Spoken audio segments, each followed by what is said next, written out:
What's up, y'all? So I'm back in the shop. Sorry for the long delay between the last video and this one. In fact, I still have to edit the skid plate video and wrap up that piece. But here today, we're gonna get started on some rock sliders for the Disco 2. Now, a little bit of an update. Took that camping with my mom down to Galveston Island. Had a great time, and the engine shot the bed on the way home. So the Disco is actually in need of a new engine, and I'm working on that now to figure out exactly what I'm going to do with that. But in the meantime, I got bored and designed up some of these rock sliders with a small step in them. So I'm going to walk you through that process and let you know where it goes. Right here we have, this is going to be the base of both rock sliders. This is 4x4 steel. I asked for 3/16 wall. I think they gave me in fact, I know they gave me 1/4-inch wall. So these are going to be a lot heavier than they really need to be. But these are going to, don't you worry, these are going to get cut down, slimmed up, sliced, diced, and re-welded up so that they fit the Disco really nicely. So yeah, let's get to it.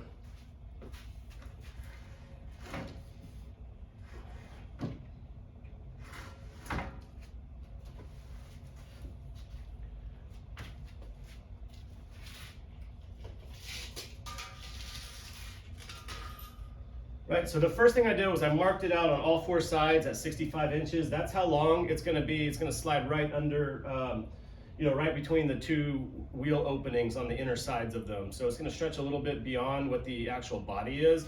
But I'll walk you through that process too. Right now what I'm gonna do is I'm just gonna space it out. I know that the 4 inches I like on the height that goes up toward the door. Now the depth is the part that I'm having a little bit of trouble figuring out. I think it's at 2.75 width, but yeah, I got down 2.75 width with 1/16 inch spacer on either side. One of the things I learned when I built the bumper was I built the tolerances too tight. It's a freaking nightmare getting that thing in the chassis rail. So I wanted to give a little bit of a gap this time so that it more easily slides in and out of the actual on the frame itself. So yeah, I'm gonna cut this out. Actually, I'm gonna do a lot of measuring and then get right to it, okay?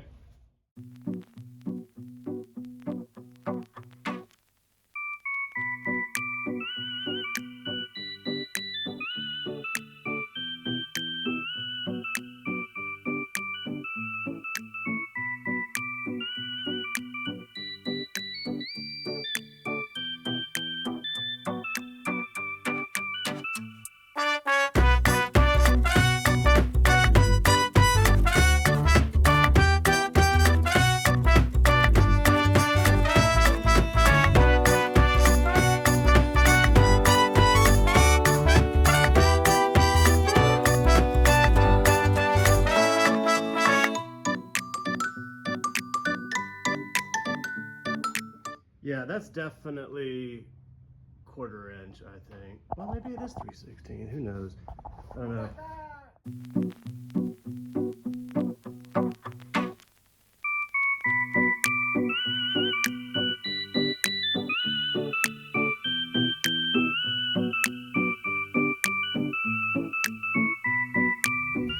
All right, so after, what, 1, 2, 3 cutoff wheels, I got the first 2 cuts done. Now it's just the one last cut. But before we do that, I was originally gonna cut this, but now I think I'm gonna sand this down a little bit just to get these edges off and then offer that up to see how everything looks. So let's see how that goes. All right, so the next step is drilling out these small, I don't know, like 3/16 or what are they? Well, anyways, they're small holes. We're gonna drill these out to 1/2 inch, and then I'm gonna punch the hole all the way through so that I have a place to mark on the way on the other side.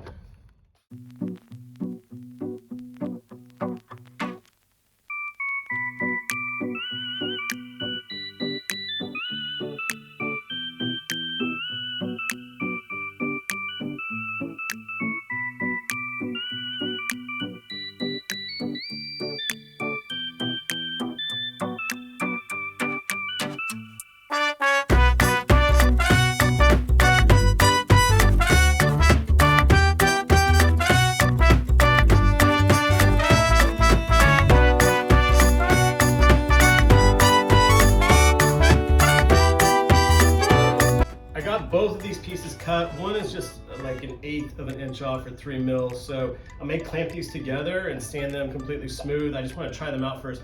Before I start messing around with 3/16 inch steel, that's a little heavier than, say, cardboard, what I'm going to do is I'm going to make a mock-up of these side pieces, because there's some cutouts on the door that I'll show you whenever we get the cardboard over there. So basically I'm just going to cut this into 4-inch strips and tape them together and then offer them up and kind of do the template that way.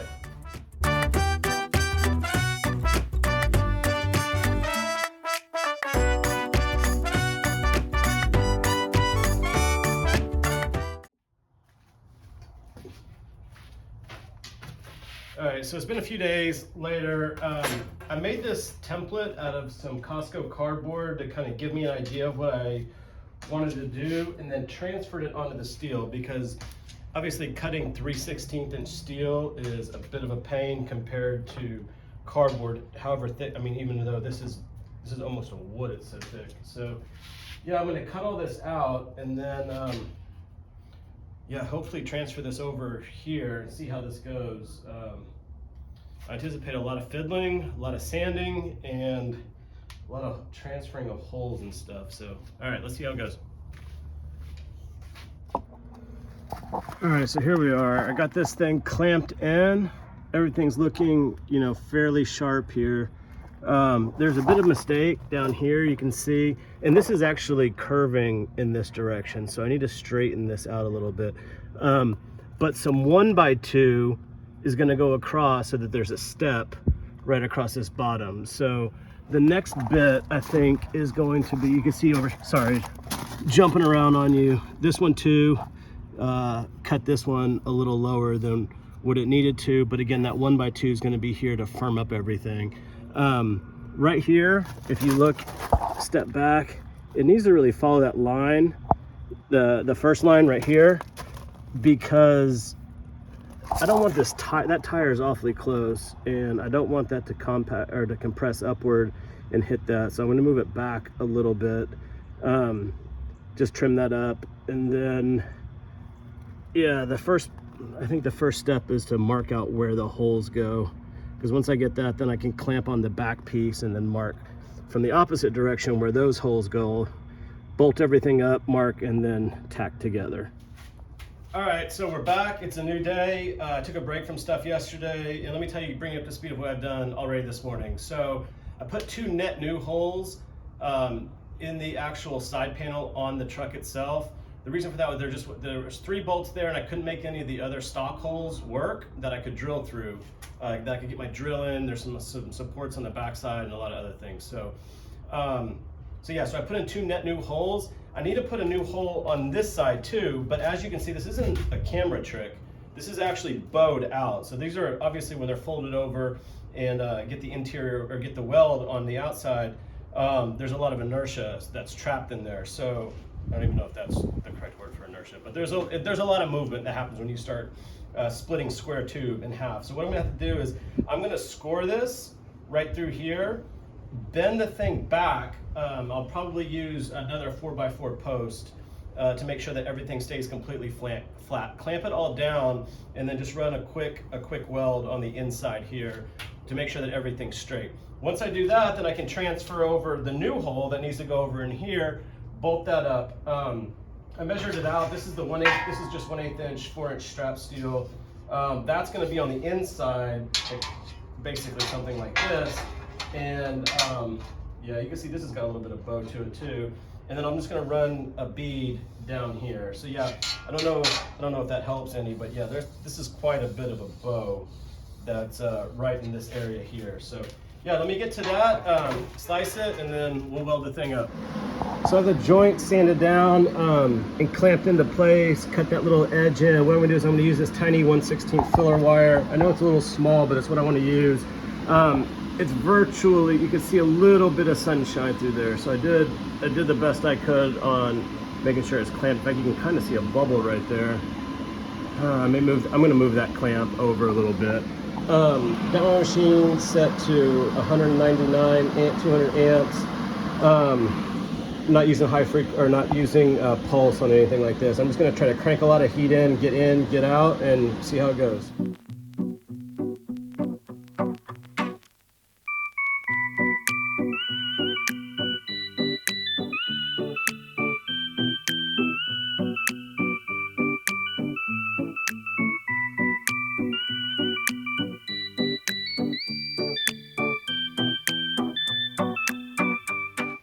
right, so I had a bit of a hiccup. You can see way down in here that I didn't have the gas on and sucked the tungsten right into the joint. So otherwise, I think it'll hold okay. I'm not that too worried about it. I just want it to cool down while it's clamped in so that it stays as straight as it possibly can, and then we'll get on to the next thing. All right, let me see if I can show you what I did here. So this is basically the design of it. There's obviously holes that go all the way through that have not been drilled yet.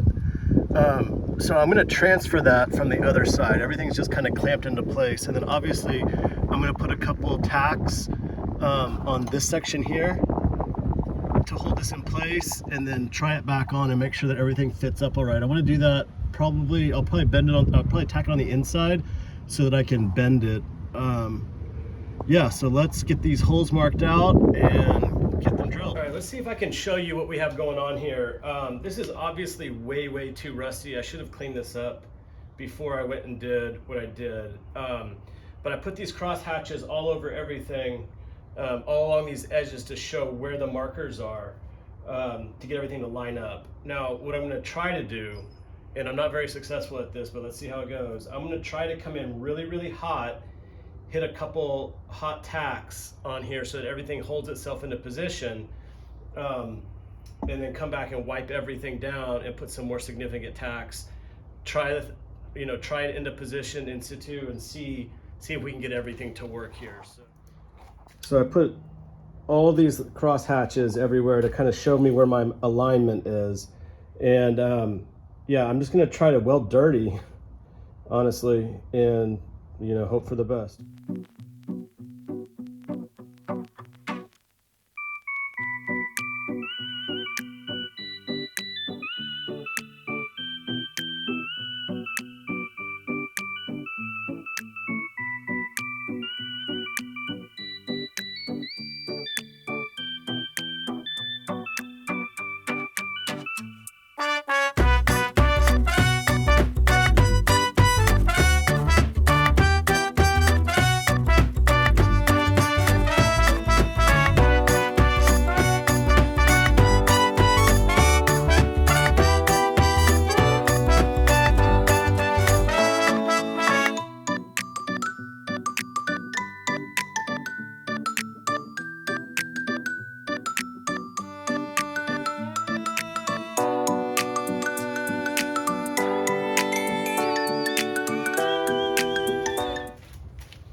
So I offered everything up off camera and everything lined up perfectly. So what I'm gonna do is I'm gonna tack in some of these scrap pieces as bridges to hold it, so that to hold everything, to keep it from wiggling around, or try to keep it from wiggling around.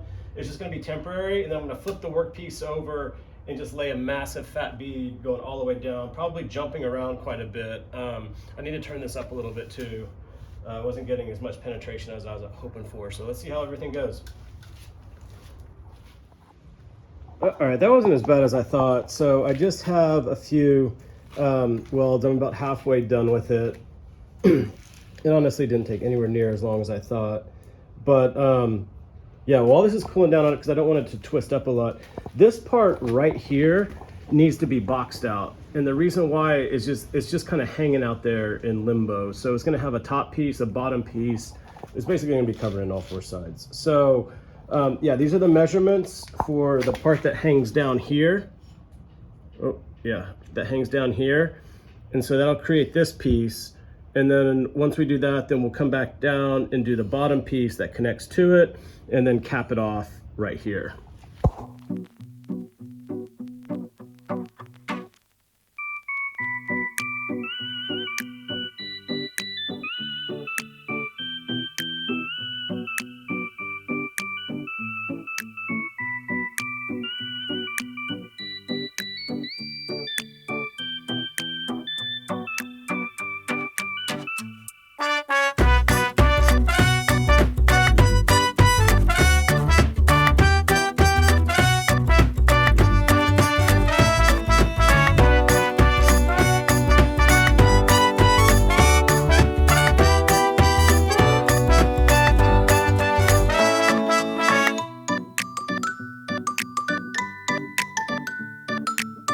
This is like usually how you know it's time for a break, right? So I make this whole piece up, cut it, get everything perfect, and then realize it needs to have the slant on it to match the other side, which is extremely frustrating, but it is what it is. So hopefully, I don't know, we'll see what happens.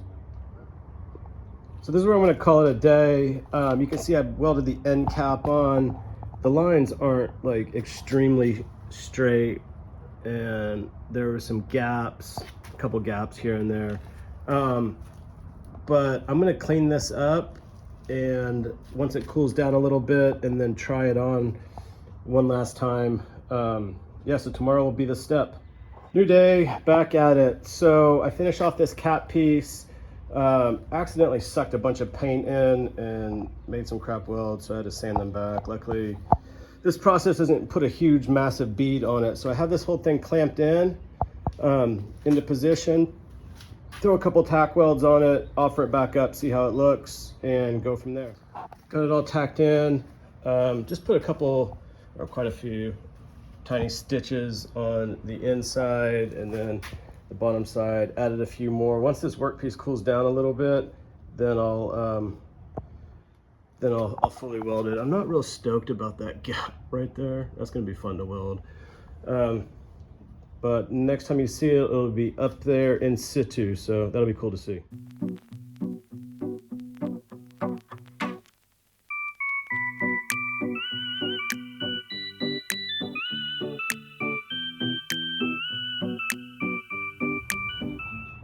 Here's the final top weld. I did it in about 1.5 inch sections. Spread it around. Seemed like it took forever, to be completely honest with you. But in the end, it got done. I mean, these aren't too bad. This one's actually, let's see if I can get it. That one's actually really pretty good. I think I played with pulse on that one, which kind of explains a lot. But overall, yeah, that's got a lot of undercut on it, doesn't it? But overall, yeah, pretty happy with it. So the next thing to do, once this workpiece cools down, is try it on. Okay, there we go. All installed. Took a little bit of wiggling to get that thing in. I drilled these holes out really big so that there's a little bit of room to keep those in there. Yeah, so that's it on the top. Let's look underneath, and then we can go up and look at the bottom, or at the outside with the door shut. So yeah, so fully welded. Well, I missed a spot there. God, I missed quite a few spots. I need to fix that. But yeah, it goes through, it goes on the other side. That you can see where it went in, and then all the way down the other side. So yeah, let's go up top and look at the outside. Here's the final of what it looks like. I don't remember where I left off with you guys. But just today I painted it and got it installed. And I'll do a recap afterwards, of course. But you can see it uses some grade 8 bolts just right through, and then it's got a small step. Yeah, that's essentially what it looks like. All right, guys, thanks for sticking around to the very end. I hope you guys found that useful and helpful. I enjoyed making them. There were some times, it was a bit of a challenging project, and honestly that drug on and on. I probably did it over the course of a month or two. So yeah, there were some times it just wasn't fun. I mean, you know, welding at such a high heat, you know, there's constantly having to let it cool down, burns all over the place from being careless, that kind of stuff. But in the end, I'm pretty happy with them. I wanted low profile. I wanted them to look sort of factory. And I think I achieved that. Some things I would have done differently, that 1x2 tubing that you saw that's kind of acts as the step, it's really not useful at all. I mean, you have to have really small feet, and even then it's not great. It's not super thick, so it's not going to provide a ton of protection. So I really wish I would have went with some like 1.5 inch or 2 inch DOM bent tube for the actual step. So if there's a part 2, maybe I'll explore that later on. I also, you know, thought a lot about, while I was doing that, maybe doing it in like super thick aluminum. I think it would have been easier material to cut. You know, the welds could have been, you know, pretty strong. Obviously it wouldn't have been as strong overall maybe as the steel, but I don't know. I think it would be worth it to check that out. So again, thanks for sticking around, guys. Hope you enjoyed the episode. I got a few more that are stacked up, so hope to bring you some more content soon.